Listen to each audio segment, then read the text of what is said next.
मजबूत होते हैं जहां वादे निभाए जाते हैं। जी हां दोस्तों, मैंने आपसे वादा किया है कि मैं आपको 80 में से 80 नंबर दिलाऊंगा और आपने मुझसे वादा किया था कि आप पूरी मेहनत करोगे, मेरा सारा कहा मानोगे। तो आज मैं आपके लिए लेके आया हूं विस्टास की वन शॉट रिवीजन, जहां हम विस्टास के 6 चैप्टर्स बहुत अच्छे से देखेंगे, उनकी क्या समरी है, क्या कहानी है, कहां से क्वेश्चन बनता है, क्या इंपॉर्टेंट लाइंस हैं जो आपको घोल के पी जानी है। बस मेरा एक छोटा सा काम करते जाना, जो भी चीजें मैं तुमसे कहूं करने को कि कमेंट में बताओ, अपनी कॉपी में नोट करो, वो सारी चीजें तुम्हें इसमें करनी है और फिर देखना तुम्हें विस्टास के सारे चैप्टर बहुत अच्छे से क्लियर हो जाएंगे।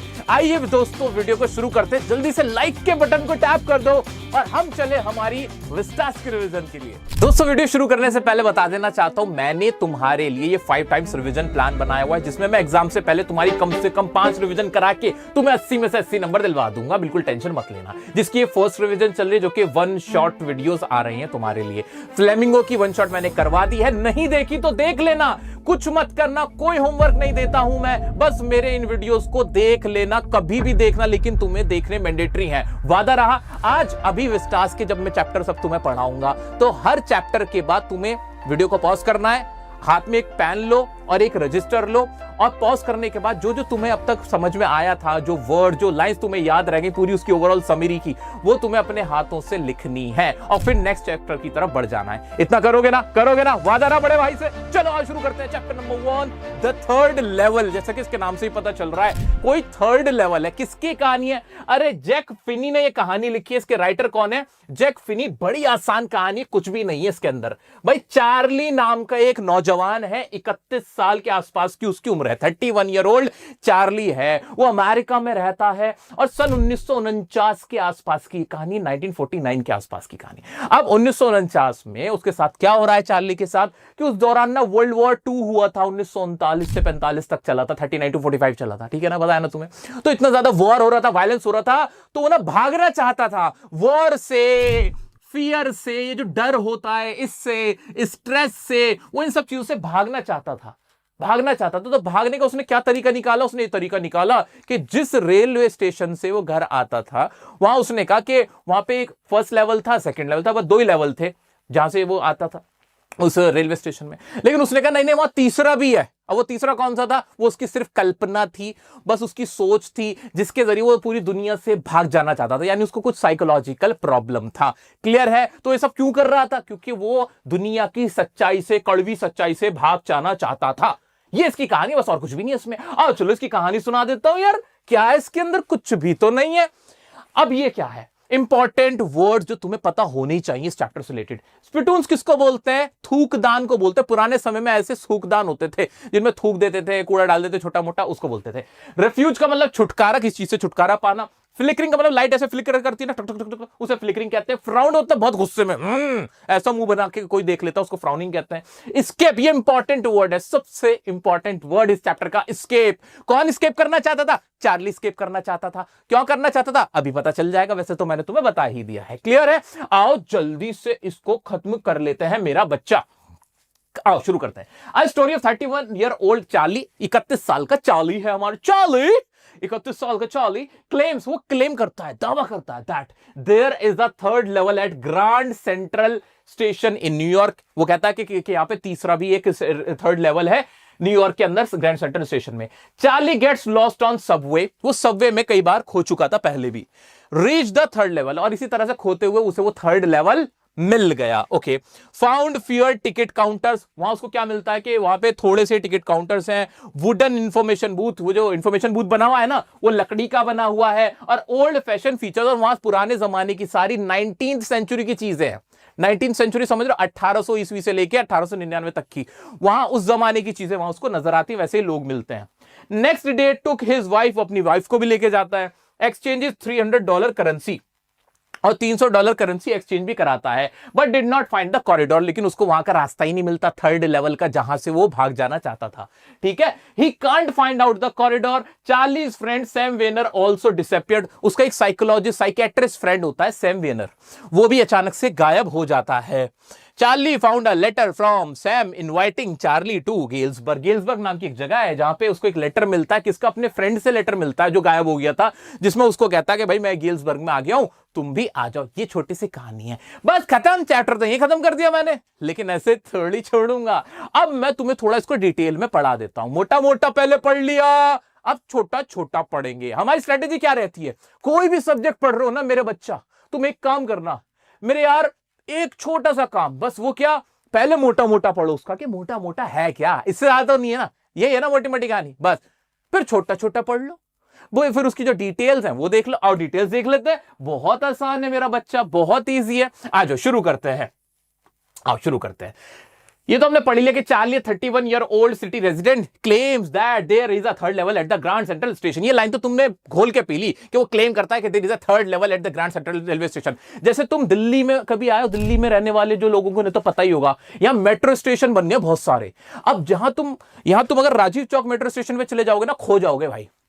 इधर भी रास्ता जा रहा है, इधर भी जा रहा है, इधर भी जा रहा है। ऐसे कश्मीरी गेट का भी हाल है। तो तुम बिल्कुल ऐसे ही मानो कि यार तुम चार्ली हो, तुम Kashmiri gate Rajiv Chowk metro station पे हो, और तुम ना इधर उधर जाते जाते ना एक दूसरी दुनिया में ही आ गए। येलो लाइन वाले तो मेरे से एग्री करेंगे, नीचे जाके जब येलो लाइन में जाते हैं ऐसा लगता है कोई और ही दुनिया में आ गए। हवाएं तेज चलने लगती हैं, भीड़ भाड़ होती है, अजीबोगरीब लोग हमारे आसपास आ जाते हैं। बिल्कुल ऐसा इसके साथ हुआ था। क्या हुआ था कि वो क्लेम करता है कि ग्रैंड सेंट्रल स्टेशन न्यूयॉर्क में एक और लेवल है जो थर्ड लेवल है। दो तो थे, तीसरा भी है। आ जाओ।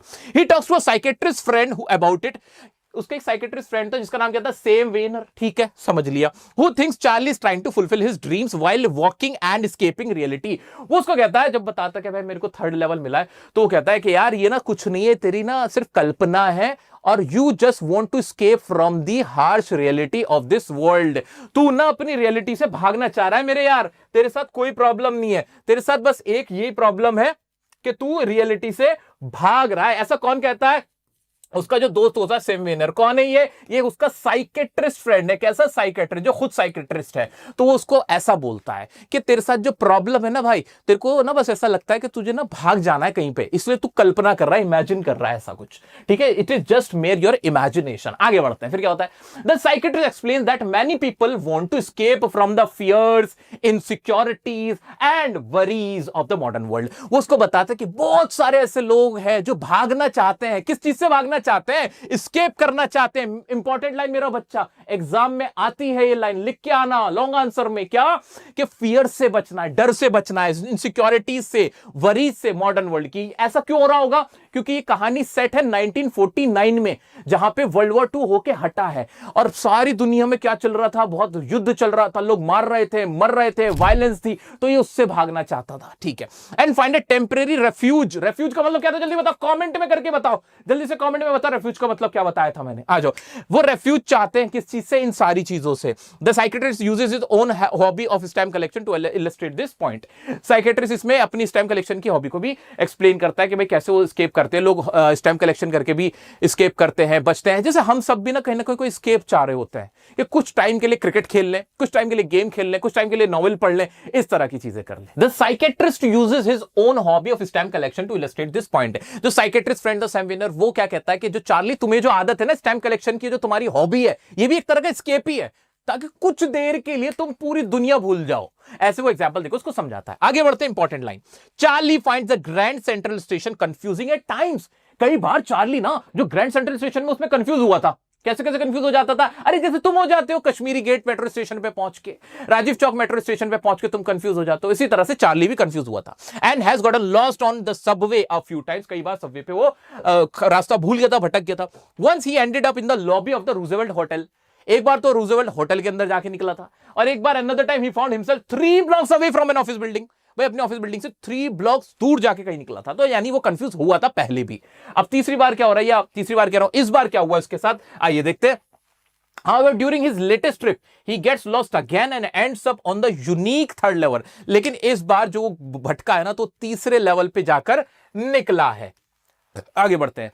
Charlie walks through silent hallway, turning left and going downhill until he reaches an old station that looks very different from the 2 familiar levels. Charlie जाता जाता है, ऐसे नीचे जाता है, टुक टुक टुक टुक टुक टुक टुक टुक, देखता हुआ जा रहा है, रास्ता नहीं मिल रहा, टक टक टक टक, अपनी हैट पहन रखी है, कोट पहन रखा है, और चलता हुआ जा रहा है चार्ली। टुक नीचे देखा, अरे ये कहां में आ गया, और वो थर्ड लेवल पे जाके पहुंचा। उसे कैसे पता चले थर्ड लेवल है? भाई कुछ चीजें वहां देखी होंगी। क्या चीजें देखी, आइए देखते हैं। This small room has fewer ticket counters. Exam का क्वेश्चन है यार, वो ये लाइन तुम्हें याद रखनी है। मेरे साथ साथ बोलो, लिखो यहां पे क्या था वहां पे। फ्यूअर टिकट काउंटर्स थे, ट्रेन गेट्स थे, and a wooden information booth था। और जो इंफॉर्मेशन का जो डेस्क होता है ना, वो लकड़ी का बना हुआ था। ओल्ड फैशन फीचर थे, जैसे कि वेवरिंग गैस लाइट थे, ब्रास स्पिटून्स थे, ब्रास के वो थे थूकदान। स्पिटून्स हमने अभी पढ़ा था ना। हाँ, ये सब वर्ड्स लिखते जाओ, एग्जाम के वर्ड्स है मेरा बच्चा। विच remind Charlie of the architecture from the 1800। उसको तब का कब का लग रहा था ये? 1800, वो जो 19वीं शताब्दी थी, 1800 से लेकर 1899 तक के दौर के, ये सब कुछ उसे लग रहा था। He sees people wearing outdated clothes। और जो लोग कपड़े पहने हुए थे वो भी पुराने जमाने के कपड़े थे। एक आदमी आता है, वो अपने जेब में से ना, अपने पॉकेट में से, ऐसे वास्कट की पॉकेट में से क्या निकालता है? सोने की घड़ी निकालता है। बड़ी बड़ी मूछें थी, मुस्टैच थी, बड़े बड़े साइड बोन्स थे। ये जो कलमे होती है साइड बोन्स, बड़े बड़े साइड बोन्स थे। वो उन सबको देखकर ना हैरान होता है कि ये तो ओल्ड फैशन क्लोथ्स हैं। आज आगे बढ़ते हैं। He sees people wearing outdated clothes and checks a newspaper called The World। Important word, जल्दी से एक साथ सब लोग कमेंट में लिखो। न्यूज़पेपर का नाम क्या था? The world. वो एक न्यूज़पेपर देखता है, न्यूज़पेपर का नाम था दी वर्ल्ड। उसमें डेट क्या पड़ी हुई थी? Date is June 11, 1894। और वो किस वक्त में था? 1949 में। भाई 1949 में मैं देख रहा हूं कि अखबार पे डेट लिखी है 1894। मैं तो ये चक्कर खा के गिर जाऊंगा, है ना। आ जाओ। When Charlie tries to buy 2 tickets, he realizes he needs to use old currency। अब वो जाता है टिकट काउंटर पे, जरा 2 टिकट देना। तो जो वो टिकट देने वाला होता है, वो ना उसकी तरफ ऐसे देखता है, वो जो क्लर्क होता है। क्या तुम मेरे को क्या बेवकूफ समझ रहे हो? वो सोचता है कि कोई ये ना बहरूपिया है और ना मेरे को झूठे पैसे देके ना टिकट लेना आया है, क्योंकि उस जमाने की करेंसी अलग थी और अब की करेंसी अलग थी। चार्ली तो थर्ड लेवल पे आ चुका था, 1800 ईस्वी में आ चुका। 1800 ईस्वी कहना गलत होगा, 19th सेंचुरी में आ चुका था, ये कहना ज्यादा सही रहेगा, ठीक है ना। अब क्या होता है? He had always dreamed of traveling to Galesburg। अभी गेल्सबर्ग इंपॉर्टेंट वर्ड है, इसके अंदर ये सबसे इंपॉर्टेंट है। क्या? चार्ली के केस में गेल्सबर्ग नाम की जगह बड़ी अच्छी है। गेल्सबर्ग क्या है?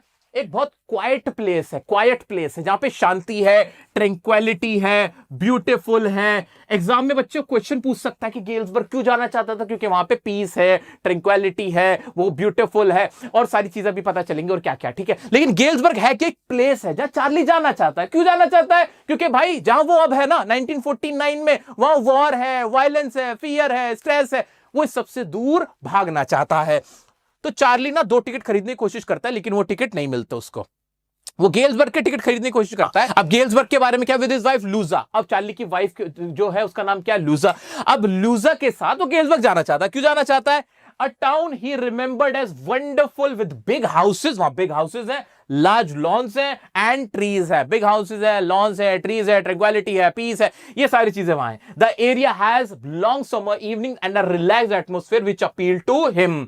वहां पे उसको बहुत आकर्षित करती है वो जगह, क्योंकि वहां पे ये सारी चीजें मौजूद है। इंपॉर्टेंट वर्ड्स है, इंपॉर्टेंट लाइन्स है, याद रखना मेरा बच्चा। आगे बढ़ते हैं। अब during lunch the next day, अगले दिन लंच के टाइम पे चार्ली क्या करता है? ही एक्सचेंजेस $300 फॉर ओल्ड करेंसी। $300 को ना ओल्ड करेंसी में चेंज करा लेता है। यानी 1949 में जो करेंसी थी उसको 1894 की करेंसी से रिप्लेस करवा लेता है, खरीद लेता है उस जमाने की करेंसी। क्या होता है? He is not bothered by the fact. उसको फर्क नहीं पड़ता इस बात से। बॉदर्ड बाय द फैक्ट, मेरे बच्चा लिखो ये लाइन, इंपॉर्टेंट लाइन, एग्जाम में आने वाली लाइन है ये। क्वेश्चन पूछा जाएगा, why he was not bothered. Bothered मतलब परेशान होना। उसको इस चीज से फर्क नहीं पड़ता that the amount only comes to $200। भाई $300 उसने दिए आज की करेंसी के, और पुराने नोट उसको कितने मिले? सिर्फ 200 ही मिले। ऐसे समझ लो ना, जो पिछले डिमोनेटाइजेशन से पहले के जो नोट होते थे 500 रुपए वाले, तुम आज उनको एक्सचेंज कराने लग जाओ, बिल्कुल ऐसा समझो। तो तुमने दिए कितने? आज के जमाने के तुमने दिए 500, बदले में मिले तुम्हें 300। लेकिन तुम कहोगे यार ये तो नुकसान हो गया, लेकिन चार्ली को इस बात से फर्क नहीं पड़ रहा था। क्यों नहीं पड़ रहा था? ये एग्जाम में क्वेश्चन आएगा। Why? Because he wants to go to Galesburg with his wife Luza. अपनी वाइफ लूजा के साथ कहां जाना चाहता है? गेल्सबर्ग में। क्यों जाना चाहता है? वहां पे क्या है? वहां पे ट्रीज है, बिग लॉन्स है, और वो वहां ट्रैंक्विलिटी है, ब्यूटीफुल है गेल्सबर्ग, जो अभी हमने देखा था। क्लियर? हाँ सर जी, आगे बढ़ जाओ। फिर क्या होता भाई? अब तो ओल्ड करेंसी आ गई, अब तो खरीद लेगा। However, he can't find the corridor. उसको वो कॉरिडोर ही नहीं मिलता, यानी वो रास्ता ही नहीं मिलता जो थर्ड लेवल पे उसको ले जाए। वो खूब ढूंढता है अपनी वाइफ के साथ भी, लेकिन उसको नहीं मिलता। When his wife finds out, she tells him to stop searching. वो कहती है अरे जाने दो, छोड़ो ना, नहीं मिल रहा तो नहीं मिल रहा, छोड़ दो, ये सब बंद कर दो। उसके बाद क्या होता है, चार्ली बंद कर देता है रास्ता ढूंढना थर्ड लेवल का। चार्लीज फ्रेंड सैम वेनर, जो कि साइकेट्रिस्ट फ्रेंड था, whom he shared his idea about Galesburg with, also disappears unexpectedly. भाई उसका वो दोस्त भी गायब हो जाता है अचानक से। उसके सारे क्लाइंट उसको इंतजार कर रहे होते हैं, उससे कनेक्ट कर रहे होते हैं, उसके घर वाले, वो लेकिन गायब है। वो कहां गायब हो गया? And his wife spends unexpectedly and his wife spends weekends looking for him. और उसकी बीवी उसको ढूंढ रही है, कहां गया भाई, कहां गया। Charlie inherited the hobby of collecting stamps from his grandfather. Charlie को तुम्हें पता ही था, शुरू में बताया था कि उसको स्टैम्प कलेक्शन का शौक था। अब चार्ली को पता चला मेरा दोस्त गायब हो गया, लेकिन उसे नहीं पता कहां गायब हुआ, क्या हुआ। देखते हैं क्या हुआ उसके साथ। One day, एक दिन, while going through his stamp collection, he discovers a letter addressed to his grandfather in Galesburg. एक दिन वो स्टैम्प कलेक्शन ऐसे देख रहा होता है तो उसको एक लेटर मिलता है जिसपे उसके ग्रैंडफादर का नाम लिखा होता है, उसको एड्रेस किया जाता है, ठीक है। Which has the postmark of a faded 6-cent stamp with a picture of President Garfield. President Garfield की पिक्चर लगी होती है और इस तरह का होता है जैसे 1894 में की सारी डिटेल्स होती है उस एनवेलप पे। अब आगे देखते हैं क्या है उस एनवेलप पे। What surprises him more is that the letter was not there before. वो लेटर पहले वहां नहीं था। The letter written on 18 July 1894, और उस पर डेट क्या डली है, 18 जुलाई 1894, invites Charlie and Louisa to Galesburg and is from his psychiatrist friend Sam. भाई सैम ने लेटर भेजा हुआ था किसको, चार्ली को, जहां वो बोल रहा था कि मैं तो यहां गेल्सबर्ग में आ गया हूं, बहुत अच्छा है, तुम भी आ जाओ और लूजा को भी ले आओ, ये बहुत अच्छी जगह है। और इस तरह से वो उसको इनवाइट कर रहा था। कौन? वो उसका साइकेट्रिस्ट फ्रेंड। ठीक है। Sam mentions in the letter that he has moved to Galesburg and invested $800 in old currency bills for his business. और उसने ये भी बोला कि मैंने $800 बिजनेस में इन्वेस्ट कर दिए, यहां पर आके करेंसी को एक्सचेंज करवा लिया है।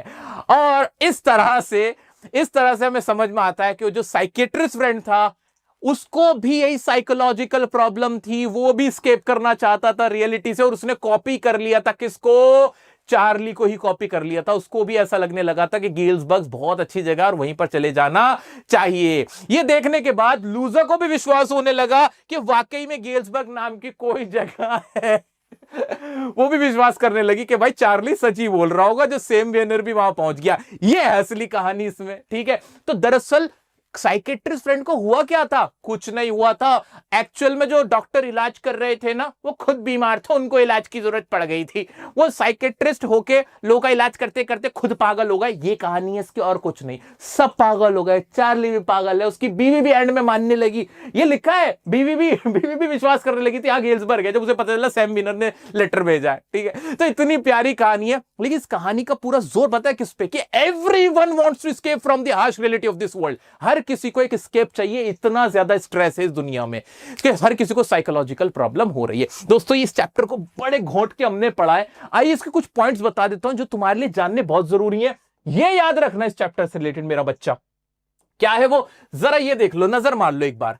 चार्ली किस चीज का एस्केप करना चाहता था, फियर से, वॉर से, वरी से, स्ट्रेस से। और सेम सफर कौन कर रहा था, सैम वेनर भी सेम सफर कर रहा था।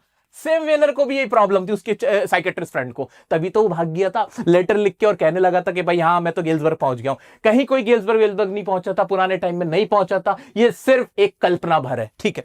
आ जाते हैं, चेंजेस क्या थे थर्ड लेवल में, ये तुम्हें याद रखना है कि भाई वहां के ब्रास के स्पिटन्स थे, वुडन बूथ थे, ओल्ड फैशन ड्रेस थी, डिम और फ्लिकरिंग लाइट्स थी वहां पे, वेरी स्मॉल लोकोमोटिव थी, वो जो कोयले से चलती थी वो वाली वहां पे रेलगाड़ियां थी। ये तुम्हें याद रखना है। एक क्वेश्चन और बनता है भाई, रोल ऑफ चार्लीज वाइफ लूजा, लूजा का रोल क्या था भाई, बहुत सपोर्टिव थी, लविंग थी, केयरिंग थी, ये इसके अंदर तुम लिख के आओगे, ठीक है। क्लियर हो गया। बाकी इसके क्वेश्चन डिस्कस करेंगे हम हमारी लाइव रिवीजन में, जो सारे क्वेश्चन मैं तुम अच्छे से करा दूंगा। अभी सिर्फ एक काम करना है, पॉज करना है, बिना देखे, बिना कहीं से कॉपी किए, अपने मन से जो जो तुम्हें वर्ड्स या समरी पूरी याद हो रही है वो लिख के देखो।